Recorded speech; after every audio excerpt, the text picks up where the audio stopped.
Your mind is outdated. And then you might say, Annette, how can you even suggest such a thing? We now have AI, we have ChatGPT, we have nuclear, in the industrial world, what has been created is intense. That's not my point. Because yes, the mind was there from the beginning of to create, to actually make these amazing things and use the brain for that. But with evolution, our mind has gone into this extreme of being fearful.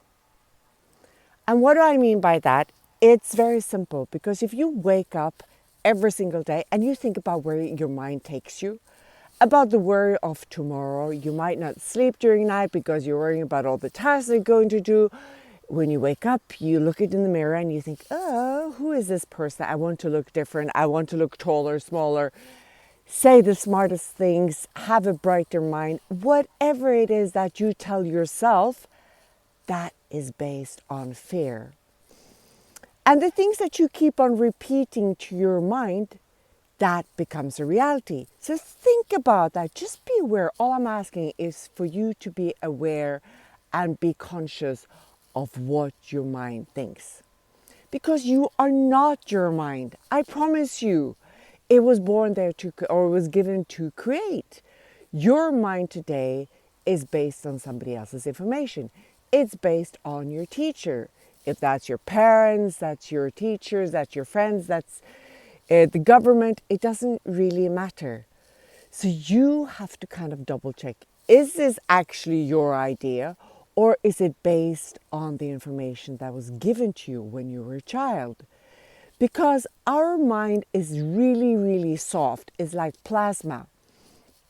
So when you were young, from the age of 0 till the age of 7, when you were actually learning, it's like a sponge. It takes up all the information, it gathers it, it puts it in the library, archives it, and it becomes your reality. But if we weren't taught critical thinking, there's a fat chance that we actually went and double checked if it's our information that we were born with, because you were born with a chip that now has been filled with somebody else's information. And where is your unique blueprint? I'm going to do a lot of series on this, because this is what my passion is. It is to make everyone just reevaluate what is theirs and what is somebody else. Because if you don't use the unique information that you have, you won't be able to create optimally. You will just use a bad blueprint that is somebody else, and the results will be kind of mediocre. For those people that has actually done this job, if you look back in history and you look at unique painters, poets, creative people in all aspects of life, they have always questioned, what is life about? Who am I? Am I the taught version, or am I something else? Do I want to stand in the box that has been created for me by society, by parents, by whomever? And I'm not saying that anyone is at fault here. I'm not judging parents or teachers or society. But I am questioning you to take a stand and figure out exactly who you are. And if you want to be that taught version, that's perfect. But then you have to deal with all the fear that comes with it. Because fear, there are only two fears that we are brought up with. And you know what that is? I'm quite curious to hear. It's the fear of high sounds and the fear of heights. That's only. So the fear, which is the biggest one worldwide, is how people perceive you. That is man-made. It has nothing to do with who you are.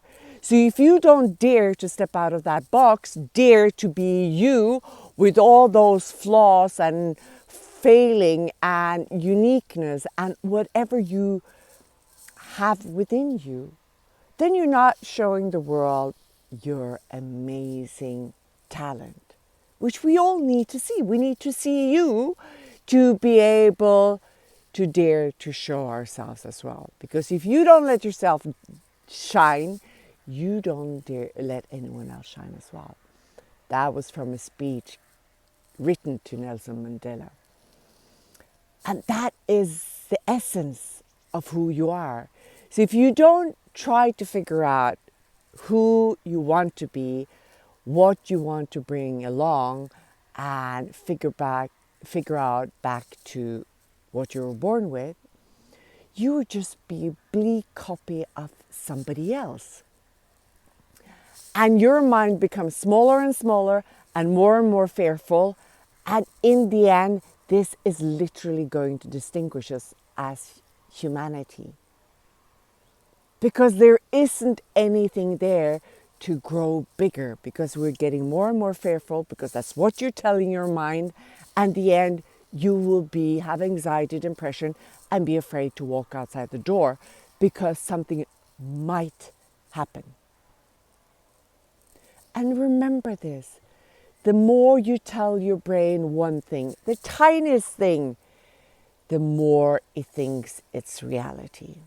And you can change this. No one else can. It doesn't help if you do retreats and self-help books and, YouTube or anything. Go to the shrink. You have to fix this. So if you don't question yourself and you're not aware of where you put your thoughts, no one can actually help you.